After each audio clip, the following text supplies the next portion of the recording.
राधे राधे। स्वागत है आप सबका आपके अपनी चैनल निष्ठा कथा कहानी पर। आप हमारे चैनल पर श्री रामचरितमानस के पाठ सुन रहे हैं। ये पाठ हम आपको अध्याय रूप में सुना रहे हैं। उम्मीद करती हूँ कि अध्याय और ये वीडियो आप सभी को पसंद आ रहे होंगे। आज का वीडियो अगर आपको अच्छा लगे तो वीडियो को लाइक और शेयर ज़रूर करिएगा, और अगर आप हमारे चैनल पर नए हैं तो चैनल को सब्सक्राइब भी करिएगा। तो चलिए आज का अध्याय शुरू करते हैं। शुद्ध सच्चिदानंद कंद स्वरूप सूर्यकल के ध्वजारूप भगवान श्री रामचंद्र जी मनुष्यों के सदृश ऐसे चरित्र करते हैं जो संसार रूपी समुद्र के पार उतरने के लिए पुल के समान हैं। जब निषाद राज गुह ने यह खबर पाई तब आनंदित होकर उसने अपने प्रियजनों और भाई बंधुओं को बुला लिया और भेंट देने के लिए फल मूल कंद लेकर और उन्हें भारों में भरकर मिलने के लिए चला। उसके हृदय में हर्ष का पार नहीं था। दंडवत करके भेंट सामने रखकर वह अत्यंत प्रेम से प्रभु को देखने लगा। श्री रघुनाथ जी ने स्वाभाविक स्नेह के वश होकर उसे अपने पास बैठाकर कुशल पूछी। निषाद राज ने उत्तर दिया, हे नाथ, आपके चरण कमल के दर्शन से ही सब कुशल हैं। आपके चरणाविंदों के दर्शन कर आज मैं भाग्यवान पुरुषों की गिनती में आ गया। हे देव, यह पृथ्वी धन और घर सब आपका ही है। मैं तो परिवार सहित आपका नीच सेवक हूँ। अब कृपा करके पुर में पधारिए और इस दास की प्रतिष्ठा बढ़ाइए, जिससे सब लोग मेरे भाग्य की बड़ाई करें। श्री रामचंद्र जी ने कहा, हे सुजान सखा, तुमने जो कुछ कहा सब सत्य है, परंतु पिताजी ने मुझको और ही आज्ञा दी है। उनके अनुसार मुझे 14 वर्ष तक मुनियों का व्रत और वेश धारण कर और मुनियों के योग्य आहार करते हुए वन में ही बसना है। गांव के भीतर निवास करना उचित नहीं है। यह सुनकर गुह को बड़ा दुख हुआ। श्री राम जी, लक्ष्मण जी और सीता जी के रूप को देखकर गांव के स्त्री पुरुष प्रेम के साथ चर्चा करते हैं। कोई कहती है, हे सखी, कहो तो वे माता पिता कैसे हैं जिन्होंने ऐसे सुंदर सुकुमार बालकों को वन में भेज दिया है। कोई एक कहते हैं, राजा ने अच्छा ही किया, इसी बहाने हमें भी ब्रह्मा ने नेत्रों का लाभ दिया। तब निषाद राज ने हृदय में अनुमान किया तो अशोक के पेड़ को उनके ठहरने के लिए मनोहर समझा। उसने श्री रघुनाथ जी को ले जाकर वह स्थान दिखाया।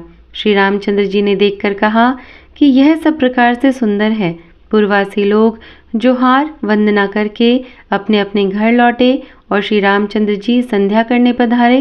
गुह ने इसी बीच कुश और कोमल पत्तों की कोमल और सुंदर साथरी सजाकर बिछा दी और पवित्र मीठे और कोमल देख देख कर दोनों में भर भर कर फल मूल और पानी रख दिया, अथवा अपने हाथ से फल मूल दोनों में भर भर कर रख दिए। सीता जी, सुमंत्र जी और भाई लक्ष्मण जी सहित कंद मूल फल खाकर रघुकुल मणि श्री रामचंद्र जी लेट गए। भाई लक्ष्मण जी उनके पैर दबाने लगे। फिर प्रभु श्री रामचंद्र जी को सोते जानकर लक्ष्मण जी उठे और कोमलवाणी से मंत्री सुमंत्र जी को सोने के लिए कहकर वहां से कुछ दूर पर धनुष बाण से सजकर वीरासन में बैठकर जागने लगे, पहरा देने लगे। गुह ने विश्वास पात्र पहरेदारों को बुलाकर अत्यंत प्रेम से जगह जगह पर नियुक्त कर दिया और आप कमर में तरकस बांधकर तथा धनुष पर बाण चढ़ाकर लक्ष्मण जी के पास जा बैठा। प्रभु को जमीन पर सोते देखकर प्रेमवश निषाद राज के हृदय में विषाद हो आया। उसका शरीर पुलकित हो गया और नेत्रों से प्रेम अश्रुओं का जल बहने लगा। वह प्रेम सहित लक्ष्मण जी से वचन कहने लगा, महाराज दशरथ जी का महल तो स्वभाव से ही सुंदर है। इंद्र भवन भी जिसकी समानता नहीं पा सकता। उसमें सुंदर मणियों के रचे चौबारे हैं, जिन्हें मानो रति के पति कामदेव ने अपने ही हाथों सजाकर बनाया है, जो पवित्र बड़े ही विलक्षण सुंदर भोग पदार्थों से पूर्ण और फूलों की सुगंध से सुवासित हैं, जहाँ सुंदर पलंग और मणियों के दीपक हैं तथा सब प्रकार का पूरा आराम है, जहाँ ओढ़ने बिछाने के अनेकों वस्त्र, तकिए और गद्दे हैं, जो दूध के फेन के समान कोमल, निर्मल और सुंदर है।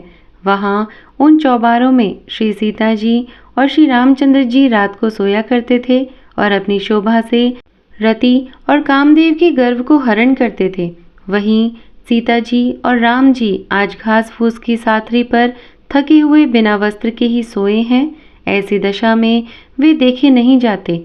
माता पिता, कुटुंबी, पुरवासी, प्रजा, मित्र, अच्छे शील स्वभाव के दास और दासियां, सब जिनकी अपने प्राणों की तरह सार संभार करते थे, वही प्रभु श्री रामचंद्र जी आज पृथ्वी पर सो रहे हैं। जिनके पिता जनक जी हैं, जिनका प्रभाव जगत में प्रसिद्ध है, जिनके ससुर इंद्र के मित्र रघुराज दशरथ जी हैं और पति श्री रामचंद्र जी हैं, वहीं जानकी जी आज जमीन पर सो रही है। विधाता किसको प्रतिकूल नहीं होता। सीता जी और श्री रामचंद्र जी क्या वन के योग्य हैं? लोग सच कहते हैं कि कर्म भाग्य ही प्रधान है। कैकई राज की लड़की, नीच बुद्धि कैकई ने बड़ी ही कुटिलता की, जिसने रघुनंदन श्री राम जी को और जानकी जी को सुख के समय दुख दिया। वह सूर्य कुल रूपी वृक्ष के लिए कुल्हाड़ी हो गई। उसको बुद्धि ने संपूर्ण विश्व को दुखी कर दिया। श्री राम सीता को जमीन पर सोते हुए देखकर निषाद को बड़ा दुख हुआ। तब लक्ष्मण जी ज्ञान, वैराग्य और भक्ति के रस से सनी हुई मीठी और कोमल वाणी बोले, हे भाई, कोई किसी को सुख दुख का देने वाला नहीं है। सब अपने ही किए हुए कर्मों का फल भोगते हैं। संयोग, वियोग, भले बुरे भोग, शत्रु, मित्र और उदासीन, ये सभी भ्रम के फंदे हैं। जन्म, मृत्यु, संपत्ति, विपत्ति, कर्म और काल, जहाँ तक जगत के जंजाल हैं, धरती, धर, धन, नगर, परिवार, स्वर्ग और नरक आदि जहाँ तक व्यवहार है, जो देखने, सुनने और मन के अंदर विचारने में आते हैं, इन सब का मूल मोह ही है, परमार्थ ये नहीं है। जिस प्रकार स्वप्न में राजा भिखारी हो जाए या कंगाल स्वर्ग का स्वामी इंद्र हो जाए तो जागने पर लाभ या हानि कुछ भी नहीं है, वैसे ही इस दृश्य प्रपंच को हृदय से देखना चाहिए। ऐसा विचार कर क्रोध नहीं करना चाहिए और ना किसी को व्यर्थ दोष ही देना चाहिए। सब लोग मोह रूपी रात्रि में सोने वाले हैं और सोते हुए उन्हें अनेकों प्रकार के स्वप्न दिखाई देते हैं। इस जगत रूपी रात्रि में योगी लोग जागते हैं, जो परमार्थी हैं और प्रपंच से छूटे हुए हैं। जगत में जीव को जागा हुआ तभी जानना चाहिए जब संपूर्ण भोग विलास से वैराग्य हो जाए। विवेक होने पर मोह रूपी भ्रम भाग जाता है। तब अज्ञान का नाश होने पर श्री रघुनाथ जी के चरणों में प्रेम होता है। हे सखा, मन, वचन और कर्म से श्री राम जी के चरणों में प्रेम होना यही सर्वश्रेष्ठ परमार्थ है। श्री राम जी परमार्थ स्वरूप परम वस्तु पर ब्रह्म है। वे अविगत, जानने में न आने वाले, अलख, स्थूल दृष्टि से देखने में न आने वाले, अनादि, आदि रहित, अनुपम, उपमा रहित एवं सब विकारों से रहित और भेद शून्य है। वेद जिनका नित्य नेति नेति कहकर निरूपण करते हैं, वही कृपालु श्री रामचंद्र जी भक्त, भूमि, ब्राह्मण, गौ और देवताओं के हित के लिए मनुष्य शरीर धारण करके लीलाएं करते हैं, जिनके सुनने से जगत के जंजाल मिट जाते हैं। हे सखा, ऐसा समझ मोह को त्याग कर श्री सीताराम जी के चरणों में प्रेम करो। इस प्रकार श्री रामचंद्र जी के गुण कहते कहते सबेरा हो गया। तब जगत का मंगल करने वाले और उसे सुख देने वाले श्री राम जी जागे। शौच के सब कार्य करके नित्य पवित्र और सुजान श्री रामचंद्र जी ने स्नान किया। फिर बड़ का दूध मंगाया और छोटे भाई लक्ष्मण जी सहित उस दूध से सिर पर जटाएं बनाई। यह देखकर सुमंत जी के नेत्रों में जल छा गया। उनका हृदय अत्यंत जलने लगा, मुँह मलिन हो गया। वे हाथ जोड़कर अत्यंत दीन वचन बोले, हे नाथ, मुझे कौशलनाथ दशरथ जी ने ऐसी आज्ञा दी थी कि तुम रथ लेकर श्री राम जी के साथ जाओ। वन दिखाकर, गंगा स्नान कराकर दोनों भाइयों को तुरंत लौटा लाना। सब संशय और संकोच को दूर करके लक्ष्मण, राम, सीता को फिरा लाना। महाराज ने ऐसा कहा था, अब प्रभु जैसा कहें मैं वही करूं। मैं आपकी बलिहारी हूँ। इस प्रकार विनती करके वे श्री रामचंद्र जी के चरणों में गिर पड़े और उन्होंने बालक की तरह रो दिया और कहा, हे तात, कृपा करके वही कीजिए जिससे अयोध्या अनाथ न हो। श्री राम जी ने मंत्री को उठाकर धैर्य बंधाते हुए समझाया कि तात, आपने तो धर्म के सभी सिद्धांतों को छान डाला है। शिबी, दादीच, राजा हरिश्चंद्र ने धर्म के लिए करोड़ों कष्ट सहे थे। बुद्धिमान राजा रंतिदेव और बलि बहुत से संकट सहकर भी धर्म को पकड़े रहे। उन्होंने धर्म का परित्याग नहीं किया। वेद, शास्त्र और पुराणों में कहा गया है कि सत्य के समान दूसरा धर्म नहीं है। मैंने उस धर्म को सहज ही पा लिया है। इस सत्य रूपी धर्म का त्याग करने से तीनों लोकों में अपयश छा जाएगा। प्रतिष्ठित पुरुष के लिए अपयश की प्राप्ति करोड़ों मृत्यु के समान भीषण संताप देने वाली है।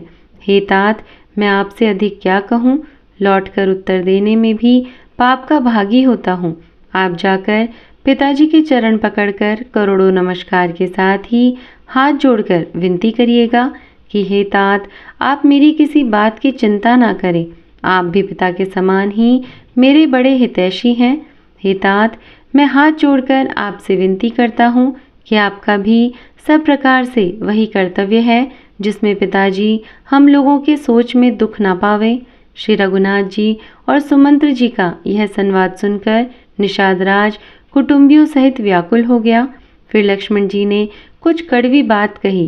प्रभु श्री रामचंद्र जी ने उसे बहुत ही अनुचित जानकर उनको मना किया। श्री रामचंद्र जी ने सकुचाकर अपनी सौगंध दिलाकर सुमंत्र जी से कहा कि आप जाकर लक्ष्मण का यह संदेश ना कहिएगा। सुमंत्र ने फिर राजा का संदेश कहा कि सीता वन के क्लेश ना सह सकेंगी, अतएव जिस तरह सीता अयोध्या को लौट आवे, तुमको और श्री रामचंद्र जी को वही उपाय करना चाहिए। नहीं तो मैं बिल्कुल ही बिना सहारे का होकर वैसे ही नहीं जीऊंगा जैसे बिना जल के मछली नहीं जीती। सीता के मायके और ससुराल में सब सुख है। जब तक यह विपत्ति दूर नहीं होती तब तक वे जब जहाँ जी चाहे वहीं सुख से रहेंगी। राजा ने जिस तरह जिस दीनता और प्रेम से विनती की है, वह दीनता और प्रेम कहा नहीं जा सकता। कृपा निधान श्री रामचंद्र जी ने पिता का संदेश सुनकर सीता जी को करोड़ों प्रकार से सीख दी। उन्होंने कहा, जो तुम घर लौट जाओ तो सास ससुर गुरु प्रियजन एवं कुटुंबी सबकी चिंता मिट जाए।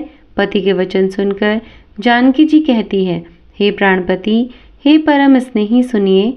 हे प्रभु, आप करुणामय और परम ज्ञानी हैं, कृपा करके विचार तो कीजिए। शरीर को छोड़कर छाया अलग कैसे रोकी रह सकती है? सूर्य की प्रभा सूर्य को छोड़कर कहाँ जा सकती है और चांदनी चंद्रमा को त्याग कर कहाँ जा सकती है? इस प्रकार पति को प्रेममयी विनती सुनाकर सीता जी मंत्री से सुहावनी वाणी कहने लगी। आप मेरे पिताजी और ससुर जी के समान मेरा हित करने वाले हैं। आपको मैं बदले में उत्तर देती हूँ, यह बहुत ही अनुचित है, किंतु हे तात, मैं आर्त होकर ही आपके सम्मुख हुई हूँ, आप बुरा ना मानिएगा। आर्यपुत्र, स्वामी के चरण कमलों के बिना जगत में जहाँ तक नाते हैं सभी मेरे लिए व्यर्थ हैं। मैंने पिताजी के ऐश्वर्य की छटा देखी है, जिनके चरण रखने की चौकी से सर्व शिरोमणि राजाओं के मुकुट मिलते हैं, अर्थात बड़े बड़े राजा जिनके चरणों में प्रणाम करते हैं। ऐसे पिता का घर भी जो सब प्रकार के सुखों का भंडार है, पति के बिना मेरे मन को भूलकर भी नहीं भाता। मेरे ससुर कौशलराज चक्रवर्ती सम्राट हैं, जिनका प्रभाव 14 लोकों में प्रकट है। इंद्र भी आगे होकर जिनका स्वागत करता है और अपने आधे सिंहासन पर बैठने के लिए स्थान देता है। ऐसे ससुर और उनकी अयोध्या का निवास, प्रिय कुटुंबी और माता के समान सासुएं, ये कोई भी श्री रघुनाथ जी के चरण कमलों की रज के बिना मुझे स्वप्न में भी सुखदायक नहीं लगते। दुर्गम रास्ते, जंगली धरती, पहाड़, हाथी, सिंह, अथाह तालाब एवं नदियाँ, कोल, भील, हिरण और पक्षी प्राणपति के साथ रहते, ये सभी मुझे सुख देने वाले होंगे। अतः सास और ससुर के पांव पड़कर मेरी ओर से विनती कीजिएगा कि वे मेरा कुछ भी सोच ना करें। मैं वन में स्वभाव से ही सुखी हूँ। वीरों में अग्रगण्य तथा धनुष और बाणों से भरे तरकश धारण किए मेरे प्राणनाथ और प्यारे देवर साथ हैं। इससे मुझे न रास्ते की थकावट है, न भ्रम है और न मेरे मन में कोई दुख ही है। आप मेरे लिए भूल कर भी सोच ना करें। सुमंत्र सीता जी की शीतल वाणी सुनकर ऐसे व्याकुल हो गए जैसे सांप मणि खो जाने पर। नेत्रों से कुछ सूझता नहीं, कानों से सुनाई नहीं देता। वे बहुत व्याकुल हो गए, कुछ कह नहीं सकते। श्री रामचंद्र जी ने उनका बहुत प्रकार से समाधान किया, तो भी उनकी छाती ठंडी न हुई। साथ चलने के लिए मंत्री ने अनेकों यत्न किए, युक्तियां पेश की, पर रघुनंदन श्री राम जी उन सब युक्तियों का यथोचित उत्तर देते गए। श्री राम जी की आज्ञा मीटी नहीं जा सकती, कर्म की गति कठिन है, उस पर कुछ भी वश नहीं चलता। श्री राम, लक्ष्मण और सीता जी के चरणों में सिर नवाकर सुमंत्र इस तरह लौटे जैसे कोई व्यापारी अपना मूलधन पूंजी गवाकर लौटे। तो यह था आज का अध्याय। उम्मीद करती हूँ कि आज का अध्याय आप सभी को पसंद आया होगा। इसके आगे का अध्याय हम अगले वीडियो में सुनेंगे। आज का ये वीडियो अगर आप सभी को अच्छा लगा हो तो वीडियो को लाइक और शेयर ज़रूर करिएगा, और अगर आप हमारे चैनल पर नए हैं तो चैनल को सब्सक्राइब भी करिएगा। और हाँ, कमेंट में जय श्री राम लिखना मत भूलिएगा। मैं मिलती हूँ आपसे अगले अध्याय के साथ में। तब तक के लिए धन्यवाद। राधे राधे। जय श्री राम।